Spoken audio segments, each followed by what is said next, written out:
Okay.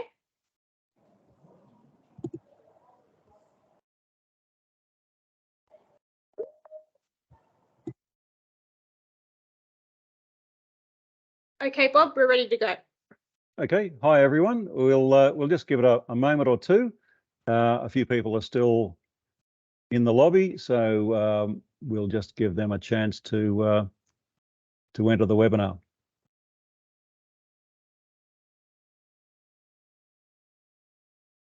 So I'm seeing participants as well. Is that what it's supposed to happen? Okay.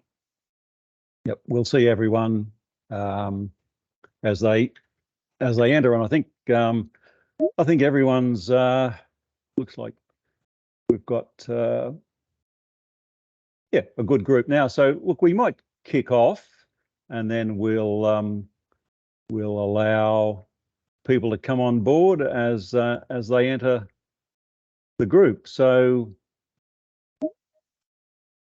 good afternoon, and welcome everyone to this webinar hosted by Core Community Services on the issue of housing and homelessness. We've got a really great panel of experts to discuss this really important issue, and we've got more than 100 people who've registered and are online, so welcome everyone. My name is Bob Bowden and I'll be facilitating this session.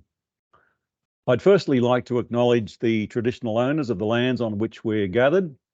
I'm coming today from Gurungai country, and I'd like to pay my respects to Aboriginal leaders past and present, and also to all Aboriginal people who are with us today. Just before I introduce our speakers, a reminder to everyone attending that your microphones are muted, but do feel free to keep your cameras turned on if you wish. And you can use the chat to post any questions or comments, and I'll keep an eye on that as we proceed and feed those into the discussion. And panelists, feel free to raise a virtual hand at any time, or a real hand if you wish to make a comment at any stage. And finally, the session will be recorded and made available to those who've registered. So now to introduce our panel. I'd like to welcome Karishma Kalyander, the state member for the seat of Liverpool, Juana Reynoso, the CEO of Core Community Services, Tracy Phillips, Executive Officer of Bonnie Support Services, Vala Ula Iyengar, the Manager and Coordinator at Southwest Sydney Tenants Advice and Advisory Service, Samantha Taylor, School Social Worker at Ashcroft High School, and Sharma Pandey, the Multicultural Communities Manager at Core Community Services. So we've got a really diverse and wide-ranging group of people who have got experience right across the sector and really great connections with the local community. So perhaps I could kick off by asking Juana, as the CEO of Core, perhaps to give us an idea of what you're seeing, Juana, on the ground with those communities and the impacts of the housing issue on the groups that you're working with. Sure. Thank you, Bob. Good afternoon, everyone. For those of you who I haven't met, my name is Juana and I lead Core Community Services. I also would like to acknowledge the custodians of the lands that we are all meeting on today, the elders past, present, and those who are here with us today in today's gathering.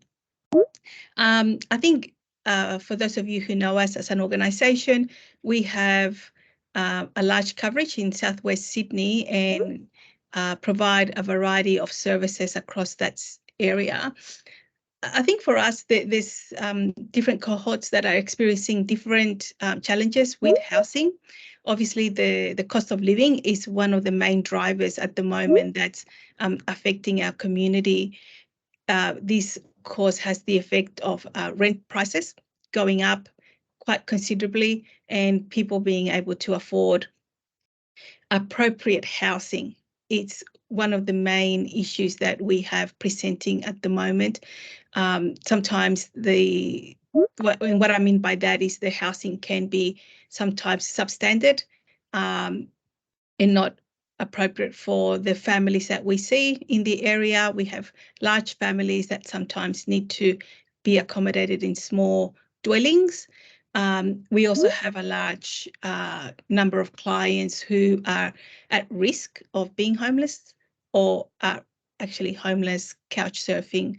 We do run programs that support people in accommodation, especially with our young people. We have 2 refugees. We also have transitional housing, but those accommodations are always at capacity and we don't have enough space to house all the people that reach out to us. So these are the main, I think, issues that we have, and part of that is all the other factors that are affecting people's lives, not only in terms of employment, but their financial well-being, their mental well-being, all affect and are tied to where they live, if they feel secure in the place that they live. So I suppose they're, in a nutshell, the issues that we see at our organisation. Thanks, Yeah, Bob. thanks, Juana. No, appreciate that. Charisma, we might throw to you, and know you became the local member only in March, so it's been a short while, but just what you're seeing, your observations of how things are unfolding in the area. Sure. Thank you very much, Bob. And I'd also like to acknowledge the traditional custodians of the land that we're all teamsing in from. For me, it's the land of the Gabbargal clan of the Darug Nation. I think, when we first all came together and sort of discussed housing as an issue, I had spoken to my predecessor, Paul Lynch, about, what are some of the issues that constituents come and see you about? And he'd said to me at the time, look, the majority of people come to see me about issues related to housing. And I didn't quite appreciate that until I was elected and started meeting with constituents and taking appointments and things like that. And I have to say about 70 to 80% of the issues that people approach our office about are related to housing. And unfortunately, for a lot of those people who contact my office, they're at the end of their options. So they have engaged with the system, they have used the contacts that have been provided to them, and they are at imminent risk of homelessness and not having a place to stay immediately. And so, at that particular point, my office does what we can in order to sort of support those people, help them or help advocate for them, and help escalate situations, where we can. But I think it's a sign of the broader problems that Juana sort of sketched out for us just now, that so many people are in such dire need within such a short space of time. And when I look at some of the common types of demographics of people that approach our office who don't really have options, it's very much the most vulnerable people who try and approach us because they have no other options, they have no other place to go to advocate. And so, often it's women who are leaving violent relationships or violent households.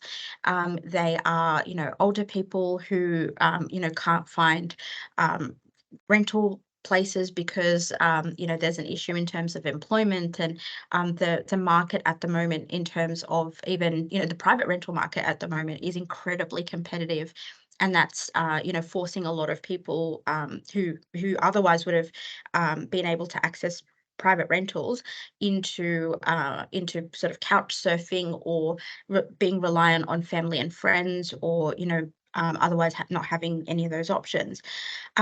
But more concerning for me are some of those incredibly vulnerable groups of people who don't know that they can access their local member of parliament to advocate for them or to support them. And recently, I went to visit one of CORE's youth transitional facilities, and I know a lot of young people and new migrants and refugees are unaware of the support that they can access through their local member of parliament, and so they're less likely to come through the door. And something I started recently was to have mobile offices. So I'll set up you know, a little stall at a local shopping centre or a local park, and basically encourage people to speak to me about their concerns, including housing. And lo and behold, we were at Miller Central a couple of weeks ago, and again, most of the inquiries that people approached me about were housing. So, you know, I'm very aware that there are a lot of issues in terms of just accessing properties in the first instance, and then also accessing supports. So again, people who require wraparound support, so those who might have disabilities, those who might have young children, you know, people who require wraparound supports to stay in housing are another really vulnerable cohort of people who require support. And you know, the process in terms of supporting them in the short term, there is a small amount of movement. So just yesterday, the Minister for Housing was in Miller to launch a new youth program called Reset for Youth, which provides some of that wraparound support in partnership with Mission Australia. And so you know, trying to kind of develop a little bit of a awareness of what programs exist and how we can make the system less complicated for people accessing it is something that I'm aware would make a significant difference. And so something I'm quite keen to do is look at, oh, sorry, the sensor lighting just turned off in my office.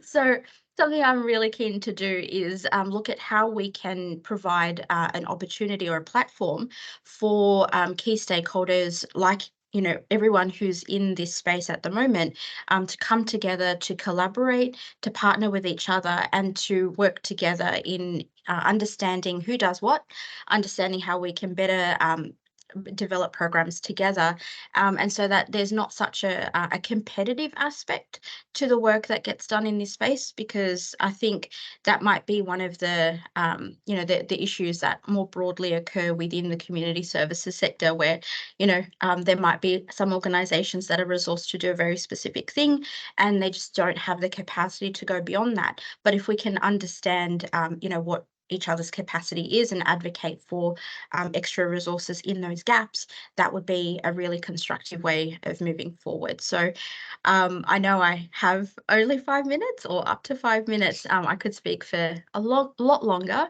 but I will, yeah, we'll give it back to you, Bob. Oh no, thanks, Charisma. That's really helpful. And I think, as you say, that the 70 to 80% of people who are walking through the door with housing as the priority issue, that speaks volumes about the extent of the problem and the need, as you say, to work together. So thanks for that. Tracy, if I could ask you to give us an outline, and perhaps for those who are not aware of what Bonnie does and the intersection of, you know, family and domestic violence with housing and homelessness. Sure, thanks, Bob. Firstly, yes, I'd also like to acknowledge the traditional custodians of the land that I'm on, which is the Darug land of the Cabral clan, and I pay my respects to all Aboriginal people here today. Also, yes, Bonnie's has been providing domestic and family violence support services for 50 years next year in southwest Sydney, and I guess, you know, right now we're facing one of the bigger crises we've faced in many years. The demands on our services, like everyone's experiencing, are huge. We can't keep up with the demand, and yeah, obviously when people have got the complexities of domestic violence or homelessness, or the threat of homelessness, they're really up against it. So it's a huge and complex issue. Once they come into our service, the issues that we're facing are moving people through. They may come in via temporary accommodation into our crisis service.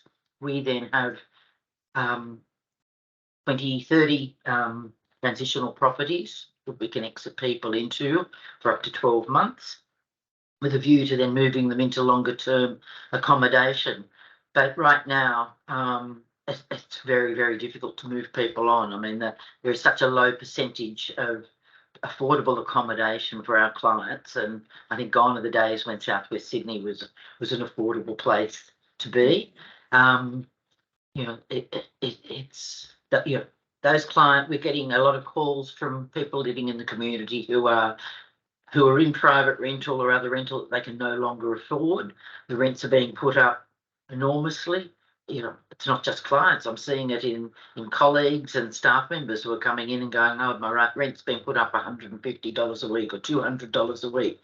So how clients who are in the midst of crises already can compete with that they can't. So they don't even rate a sort of mention when it comes to going to, you know, if we can, as we try to exit them from the service, they don't rate a mention for real estate agents because there's, you know, 20, 30, 40 preferred prospective tenants ahead of the list before them.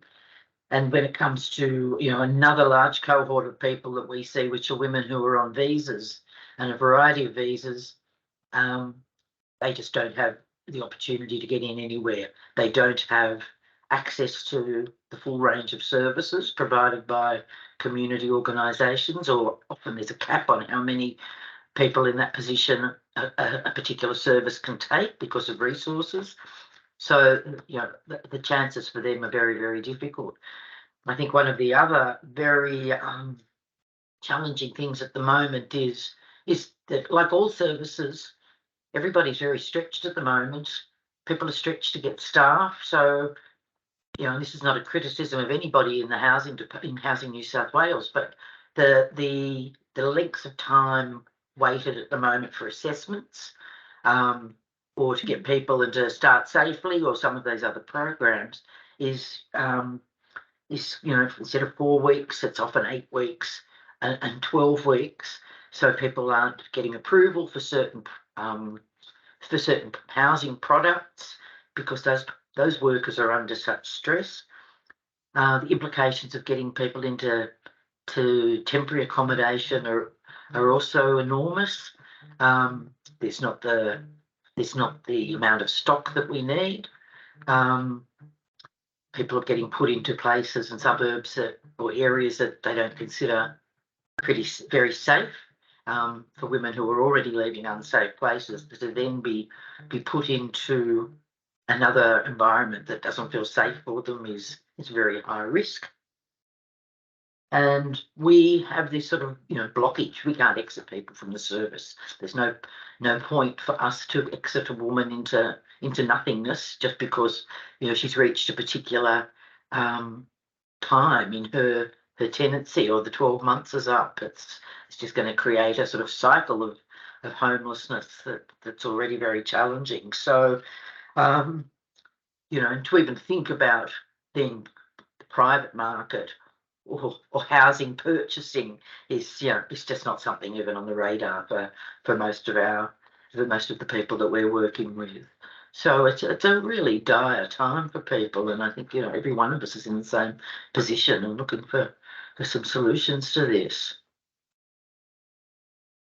Thanks very much, Tracy. It is a really extraordinarily challenging situation for those people you're working with, and I just wanted to acknowledge Heba from Multicultural New South Wales on the chat, who made some similar points about multicultural communities in general and the issue of people without a history of rental security, and the difficulty of being able to show evidence and produce the sorts of documents of rental history that are necessary.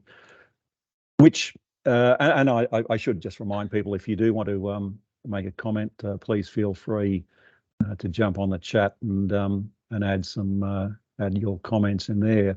And I think that gives us a chance to segue neatly to Vala from the Southwest Sydney Tenants Advice and Advocacy Service. So Vala, I'm sure you're seeing a lot of this sort of situation with the people that you're dealing with.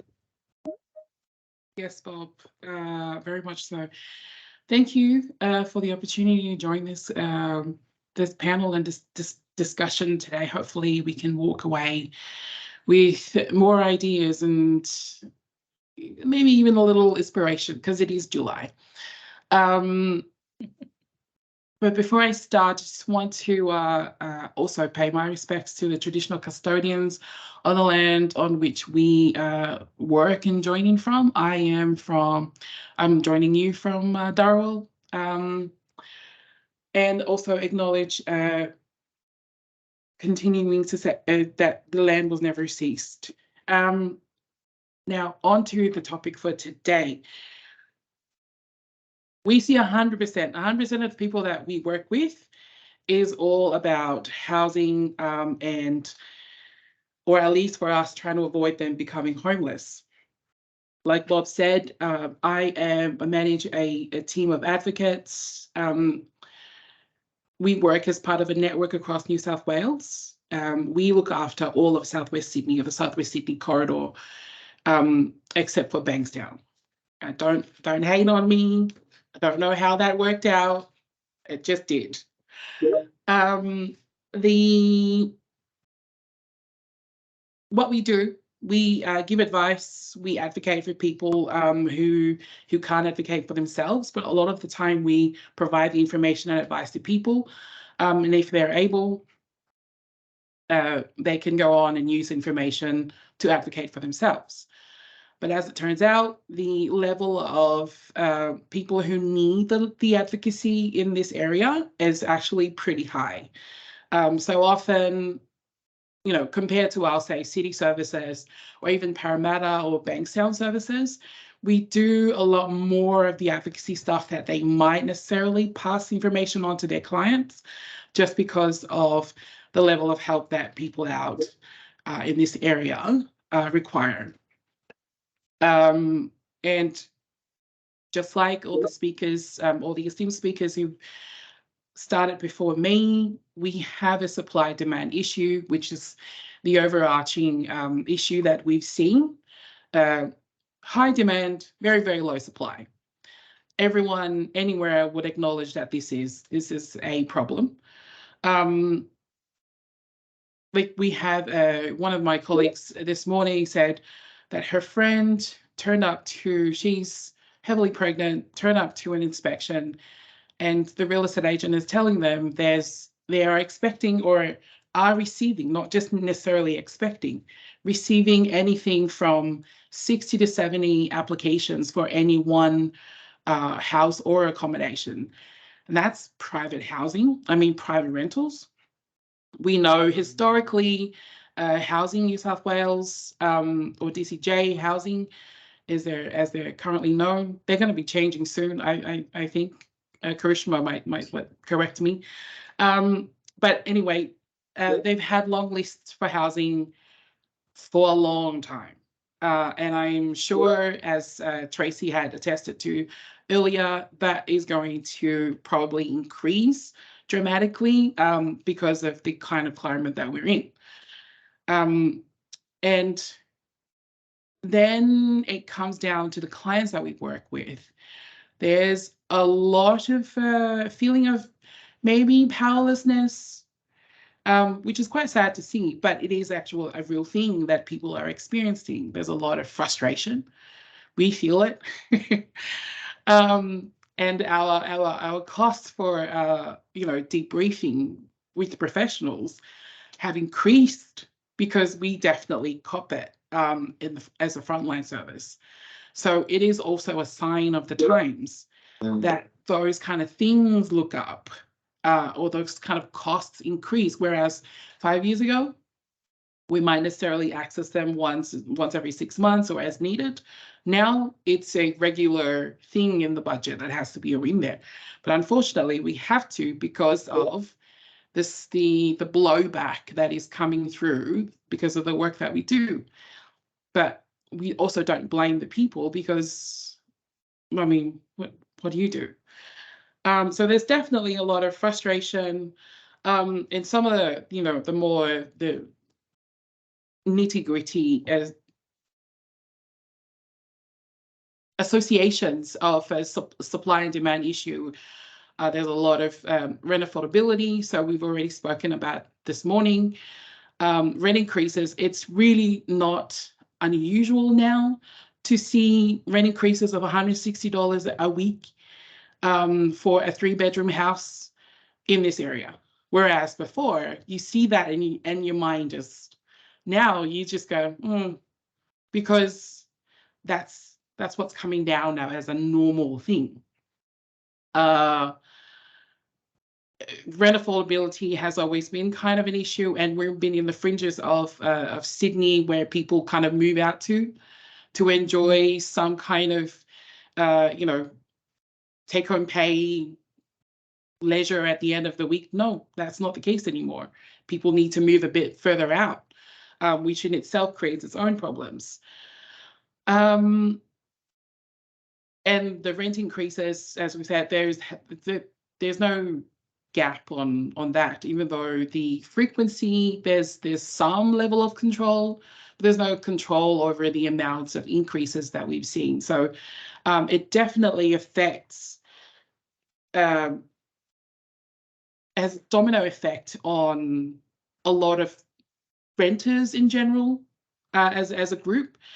But the most vulnerable ones that we've seen so far are the families, because a lot of the homes that are available are not suitable for the families. And if a home is available, people have to accept subpar conditions. So there's a lot of mold. It's winter now, so we're seeing a lot of mold cases come up. I mean, sometimes it even bleeds into summer. But, you know, we have people where they turn on the bath water and there's a nice waterfall stream outside their house, but they live there because there's nowhere else to go. A lot of the another big group that is being affected by this are the elderly people, because some of the homes that are available are not necessarily suitable for their needs, but there's not enough smaller places as well for those groups of people. People with disabilities are often housed in in complexes where the elderly are staying, and that may or may not be appropriate for them, depending on what kind of conditions they have. But these are the options that they have. The other big group that is being affected by all of this is, you know, women and their kids running away from domestic violence. There's just nowhere to go. And Tracy's already spoken about, you know, having to extend stays in their short-term accommodations, and that Tracy's service not alone. All up and down Southwest Sydney is the same. And people have to sometimes refer elsewhere or divide their children because some of the places don't accept, you know, maybe teen boys that are running away with their mums. So it is a dire situation. Young people are also coming up as a group, as a vulnerable group, a lot more now. I mean, they've always been kind of a vulnerable group, and we had to advocate. There's the special conditions that we have to kind of go through with them. But lack of accommodation, and also historically, I mean, since 2010 or since I've been an advocate, there hasn't been a lot of protection for people who live in share housing, and that's where a lot of these young people are finding themselves. So even then, you know, they're minimal chances. We're going up to naught, and then people with immigration statuses. We're experiencing a lot of not just issues of you know, living in a culture that they're not necessarily used to for people who've just newly arrived in New South Wales or in Australia, but even you know, they come with a partner, or they here in a partner visa, and DV happens, and that you know, they have to run away from that person, but they don't want to run away because that's their chances of staying in the country. So it's a catch-22 situation, but it definitely is a problem that we're seeing a lot more of, and a group of people who are vulnerable ordinarily of their own, but because of all of these other overarching housing issues, and the issue of homelessness always at the door, it has a trickle-down effect even more on these people. I think I've talked enough. Bob, what do you Thanks, think? fella. It was really interesting. I think the point you made that it's not just any one issue or any one group. It's a sort of a convergence of multiple issues. And we're finding, like, it's always been like complex matters, especially when it comes to people with the housing situations that need specific advocacy. But it's all of these things are now compound, so it's great. Yeah. Yeah. No, it's and look, thanks for that, Vala. I'm Samantha, I'm really interested to hear from your perspective from working with students at Ashcroft High School on how it's impacting the well-being of students and the young people that you're working with. Yeah, sure. Hi, everyone. Like Bob said, my name is Samantha. I'm the school social worker at Ashcroft High School, and also at Sadleir Public School. Like everyone's echoed, I'd also like to pay my respects and acknowledge the traditional custodians of the land that we're all tuning in on today, and coming together to talk about a really important issue. I guess from how I look at it from a school perspective and working with students and families every day, there's issues that we've already talked about that are pretty prominent, like access and the current housing crisis, whether it be access to public housing or the rental crisis, and the cost of living crisis, all of which is extremely impactful. I think also being that we're working on the ground with students and families, we're seeing a lot of things come up around health and safety and the environment that they're actually living in. So with some environmental concerns that we've had, like Vala's mentioned, a lot of houses are mold ridden, windows are broken or non-existent. So children and families are sleeping throughout the night in houses that aren't secure, aren't safe, and having broken appliances. So having a kitchen that's full of an oven, a stovetop that don't work, and that they can't get anyone in to repair.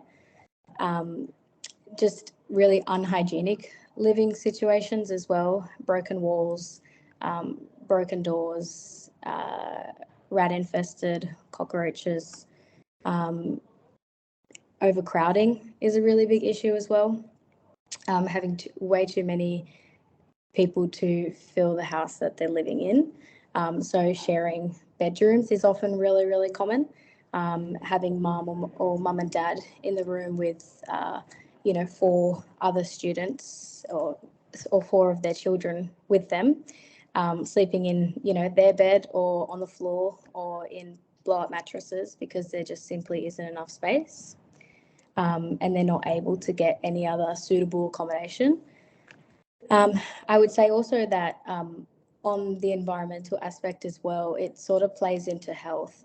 We've had a few cases in the last couple of years where the degree of mold in their homes has led to sickness and even fatality. It's been some really just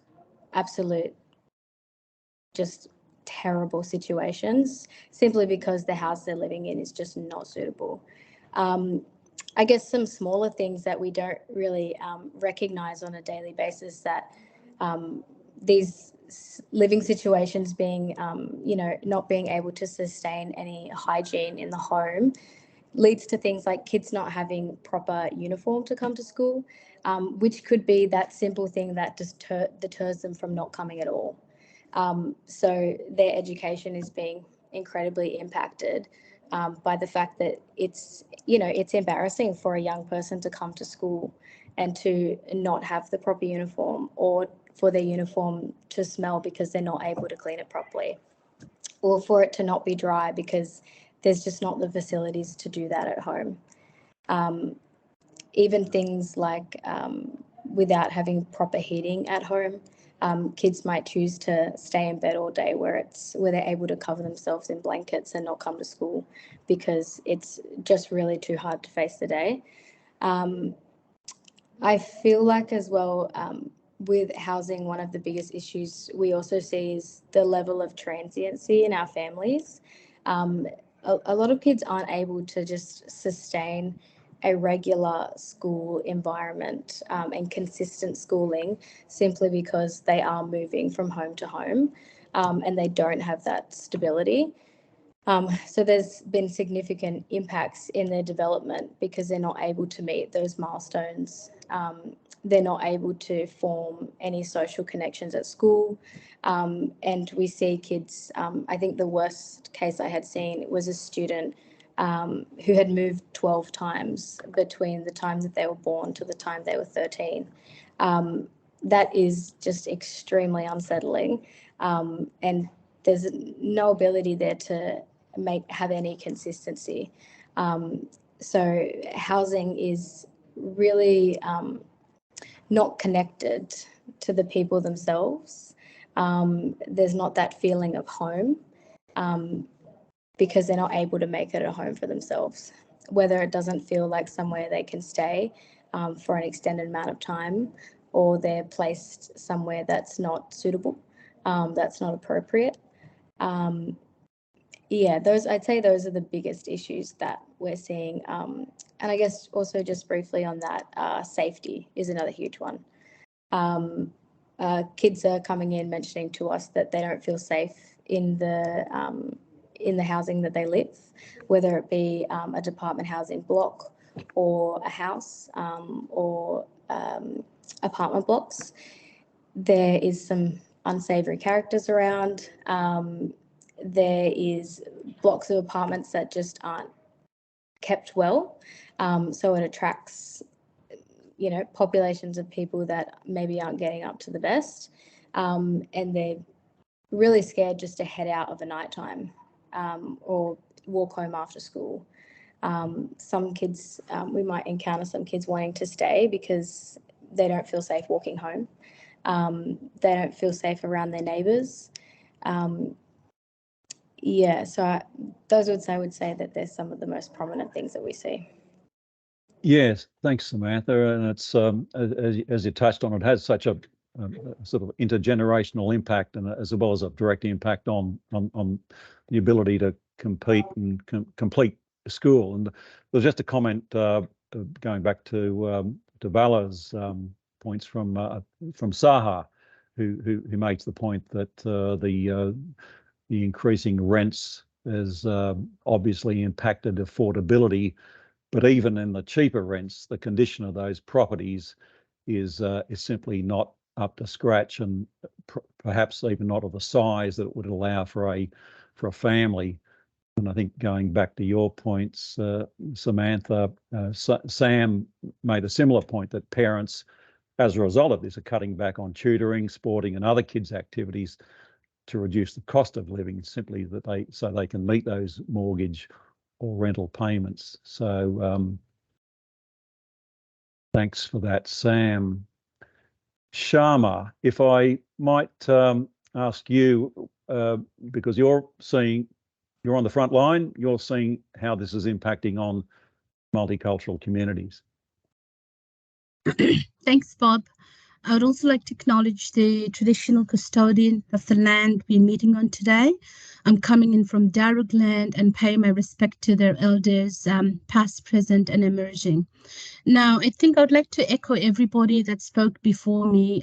It's the level of desperation that we are currently seeing on the ground the triangle of helplessness and the growing level of chaos, it has reached the lowest of the low. I mean, I think it's important before I talk any further on housing crisis, I would like to give you a snapshot of what does the cost of living crisis looks on the ground. So we have, from last year July to March this year, core community services have supported around 1,100 families in Fairfield LGA through food relief program. We have assisted 1,300 families in Liverpool through Food Hamper in partnership with Second Bites, collaborated with Bill Foundation crews to distribute 90 meals every day at Miller Square, and assisted 812 clients with EPA vouchers to pay for overdue electricity bills. Now, even after providing this much of assistance, we still have around 800 EPA vouchers electricity assistant request on waitlist, and we have around 900 food relief inquiry. Now, these requests are forwarded to other organizations because we do not have capacity to assist people. The amount of funding we receive to assist the grassroots does not reflect the need of the community at all. Now, especially in what we are seeing on the ground is the food relief program. This is no longer the vulnerable accessing the food service. We are getting middle class families with 2 income accessing our services. And my question is, if we have 2 income families struggling to maintain their life, in this difficult times, how would be the vulnerable communities doing, especially newly arrived refugees and migrants, people on temporary visa, people on domestic and victims of domestic and family violence. So I think we really, at this point in time, we really need to change the lens that we use for food service. It cannot be seen as a relief program.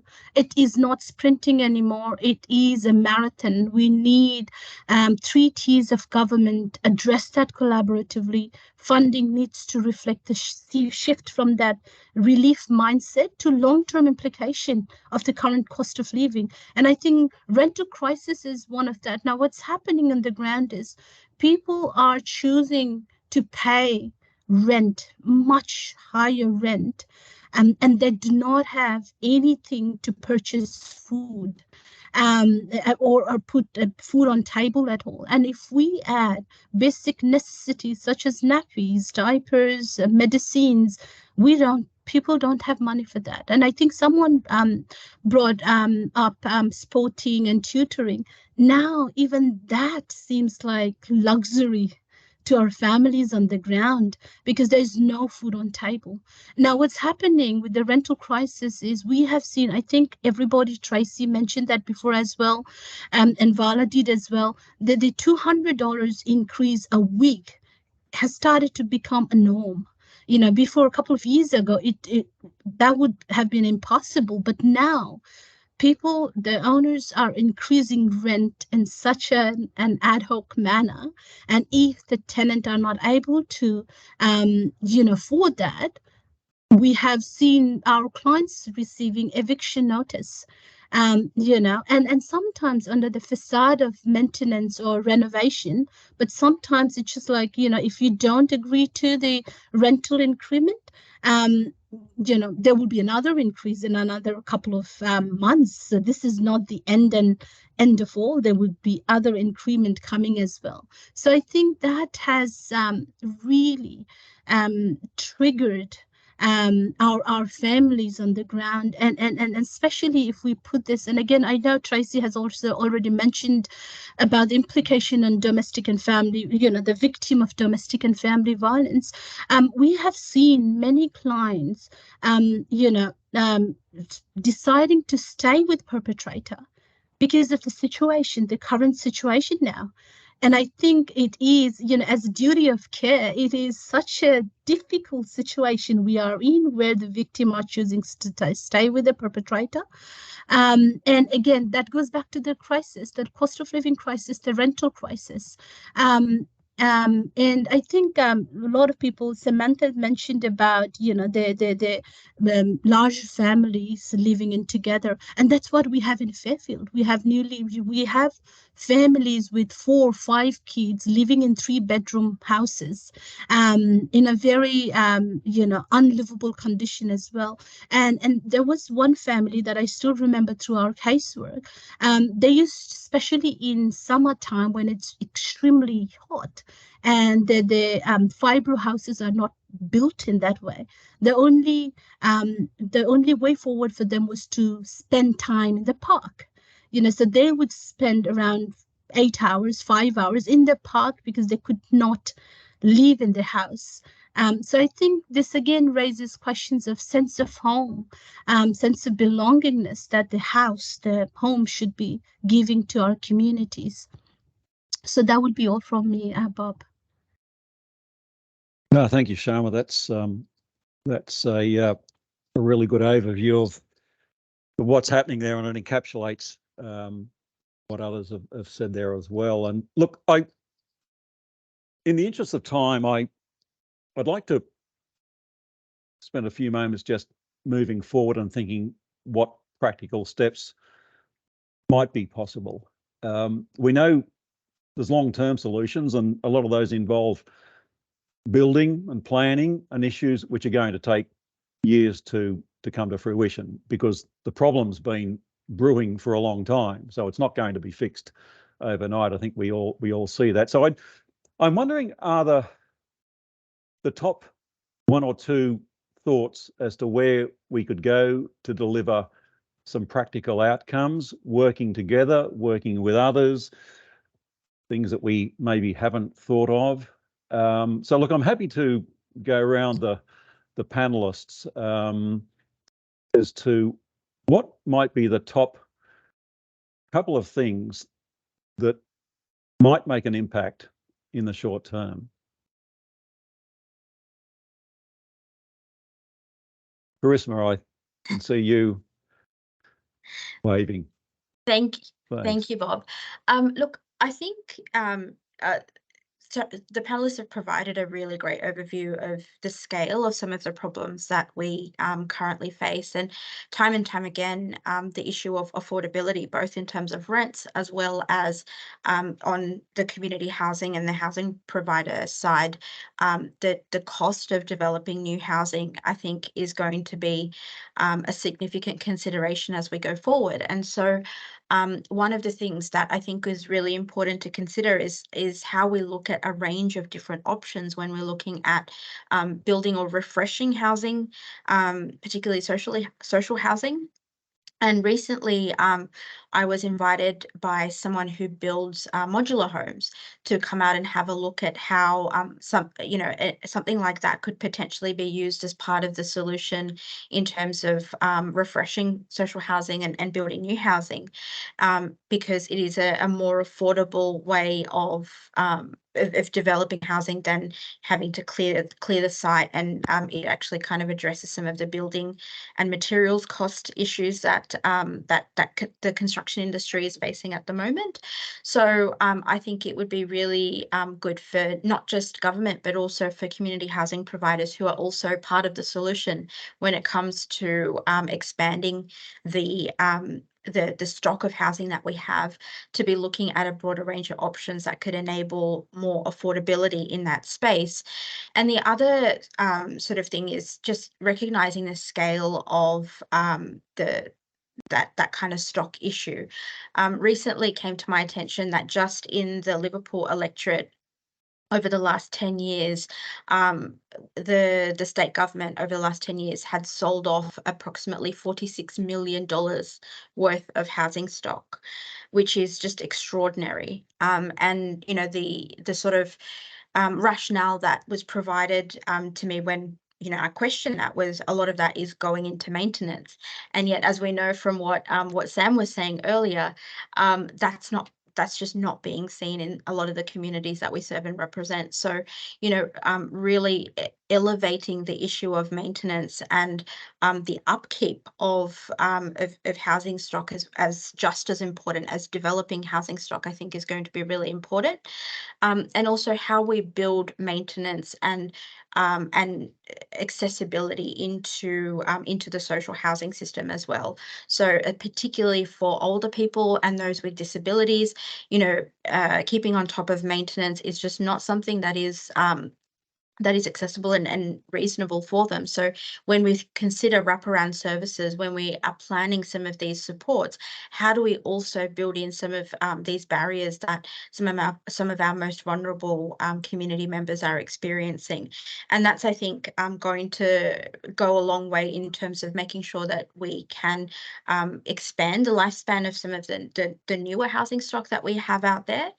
And I think in the Fairfield Liverpool area, God, this is the most ridiculous thing ever. Anyway,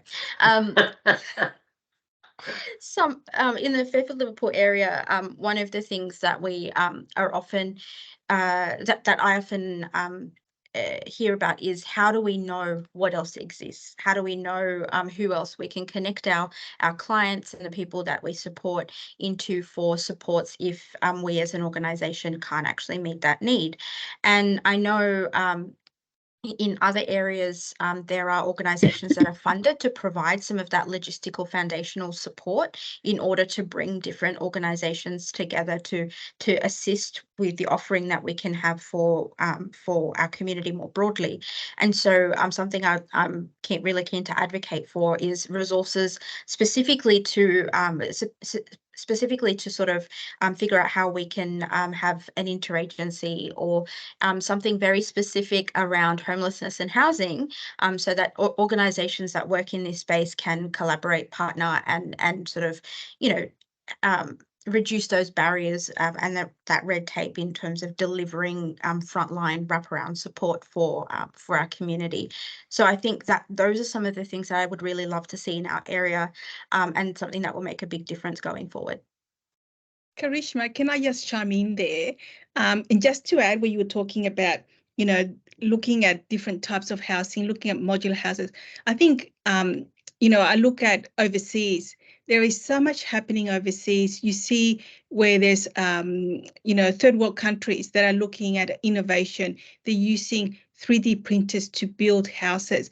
You know, this would address the lack of labor that we have at the moment, the cost of materials. They can build these houses in days and at a quarter of the cost that it would take if you were using traditional methods. And I think sometimes we get stuck on this is how we do things rather than looking outward and looking at, you know, there's so much innovation happening with technology. But in saying that, there is a need for government, different levels of government to work together, because there is so much red tape across local government, state government on when you are building, that it becomes, you know, for housing providers, is such a cumbersome process that where you want to be able to build stock at an affordable price, they make it virtually so impossible as a housing provider to do it, that you encounter these barriers, and those barriers then add to the cost of building. So, you know, I think if the government wants to get really serious about increasing the stock, yes, that takes years, but to do that, you need to do it now. And if you have that red tape or the barriers, it just decreases the number of housing that you can build. But looking outward, I love that. I love the idea that, you know, coming together as a group where we can come with solutions, come with ideas, know who is providing what, where there is availability for clients to go and get support. We used to, a couple of years ago, we used to do the housing task force in the Fairfield area. So we used to convene that network. Unfortunately, we don't have the resources to keep that network happening. But, you know, you lobbying for those resources to come into the area so that we can reignite that type of network where it's really focused and it's working with not just us as providers, but with the industry as well, with local and state government. That would be something that is tangible and it's doable and achievable. Sorry to interrupt. Thanks, Bob. No, that's good. Oh, look, I love that idea of the modular housing and where that could go, that Charisma has raised, because I think that's something that it would take multiple bodies and agencies and groups, but it's a start and it holds promise. And I think the idea of, as you've raised, Juana, of working together in a kind of a task force sort of way, where we could bring some new ideas and some new partners, and it might, involve building sector as well, to invite them to come along and show what could be delivered. Vala, I see you've got your hand raised, so yes, just quickly, I just want to add, I think modular homes, I mean, it's right out of the playbook of the tiny homes movement that is going on everywhere. So that could be something really exciting, and hopefully produce the results that we all want. But I also we also do, like Joanna mentioned, working together as so. For anyone who doesn't know, we run an outreach out at CORE at Miller Hub. So the CORE have been very generous and gracious, actually, to allow us to use the room to see our clients and their clients, anyone who is coming through with a tenancy issue once a fortnight, which is a time that we have because there is only 4 of us looking after all of this area. So we have been working in the capacity, and also we know the services that we generally reach out to for assistance, but having a task force or even just a place that we can all gather, perhaps maybe this could be a start of us getting together the services that are online here and any other services that we know would be beneficial to the work that we do, to share the kind of services that they do and what kind of resources they have. If that's something that is, people want to participate in, as a pathway referral between services that are on this group. We have very limited, but that always can grow. I see the downfall of this, though. A lot of our services, 1, voluntary, and also 2, voluntary in the sense that people have to access us, and 2, only the people that will access the services will access this and any other task force benefit that might come off this. So I don't really know what you mean by short-term, Bob, but I think I'm going to go short-term and long-term in this. Is Vala, law reform. just if I can quickly jump in, we've got about 2 minutes left, so if you don't mind, if you can make them quick points, because we're just about to run out of time. Law reform in all of these areas to bring in all the concerns that we have, and I know that the Labor government is moving into some of this stuff that we discussed about towards the later part of this year and next year, but law reform. Great, thank you, Vala. And Tracy, you've got your hand up, and so has Sharma. So if you can make your points quickly, so we don't run over time. Look, I was just going to say very quickly, at a high level, I think negative gearing is an issue that has to be looked at, and housing as homes rather than investments for people who can own multiple housing. Reform of tenancy laws, when we've got such, we've got dwindling home ownership. So tenancy has to start to look like a real option for people, and where people have some real rights. And at that sort of short-term and immediate level, more people who are on social and priority housing lists to be able to get some rental subsidies to get into the private market, and advocacy for them to to solve that short-term problem. But I think a lot of the solutions are really big-term solutions we need to address housing in this country. Yep, no, good points. Thanks, Tracy. And Sharma. Thanks, Bob. Just echoing Vala and Tracy as well. I think we need to come together as a sector. We need more collaboration with housing provider. Government engagement is a priority in this space as well. I think tenancy and supply issues needs to be looked at separately, but in the meantime, there's such a strong correlation. So that's why there needs to be a coordinated system that allows proper collaboration between various players. Thanks, Bob. No, thank you, Sharma. And I see, Samantha, you've online seconded law reform. So look, I think there's been a really good range of things discussed there. The problem is very well documented, but there's some also, I think, some good approaches that comes out of that as the way we can work together. We can do some more. We can address some of the short-term as well as some of the medium-term problems. And I think the key message from that is by working together, perhaps forming a task force or a new task force or a new inter-agency, inter-organizational group that could work together on some of these problems. So we are out of time, and I really want to thank our panelists, Vala, Samantha, Juana, Charisma, Tracy, and Sharma for your wonderful insights on this such an important issue. And I want to thank all of the people who've joined us today and for your contributions. So we will make that available to you, so you can look at that and certainly follow up if there are any issues that you'd like to pursue. And I think I'd only like to add by saying, stay tuned. There will be more on this, and we will be doing some further webinars on issues that are directly affecting the community.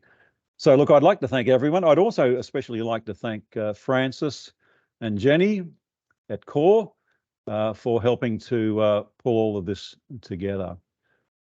So thank you, everyone. I think it's been a really valuable contribution, and enjoy your day. Thank you. Thank you, Bob. Thank you, Bob, and thank you all for such a great